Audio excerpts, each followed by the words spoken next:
ഭക്ഷണം കഴിക്കുകയാണ്. അപ്പോൾ ഇന്നത്തെ വൈകിട്ടത്തെ ചായ ഒന്നും കുടിക്കൽ കുറവാണ്. അതുകൊണ്ട് ചോറാണ്. നല്ല മീനാന്ന് വെച്ചാൽ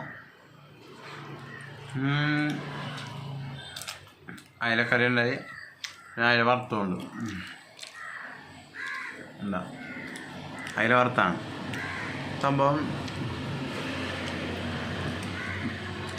ഉപ്പും പുളിയൊക്കെ പിടിച്ചിട്ടുണ്ട് കേട്ടോ.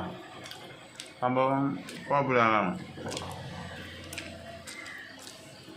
വൈകുന്നേരം ചോറ് ഇപ്പം ചോറിന് കഴിഞ്ഞാൽ പിന്നെ ഞാൻ രാത്രി കഴിക്കാറില്ല ചോറ്. അതാണ് സംഭവം. അപ്പം എല്ലാവരും ഫുഡ് കഴിച്ചില്ലേ? അപ്പം ഞാൻ രണ്ടുപേരെ കൊണ്ടുവരാൻ പോകണം. അവർ വീട്ടിലോട്ട് പോയേക്കാണ്. അവിടെ നിന്ന് കൊണ്ടുവരാൻ വേണ്ടി രാവിലെ പോയതാണ്. അപ്പം എല്ലാവർക്കും സന്തോഷം വന്നിരിക്കുന്നു. എല്ലാവർക്കും ബായ്.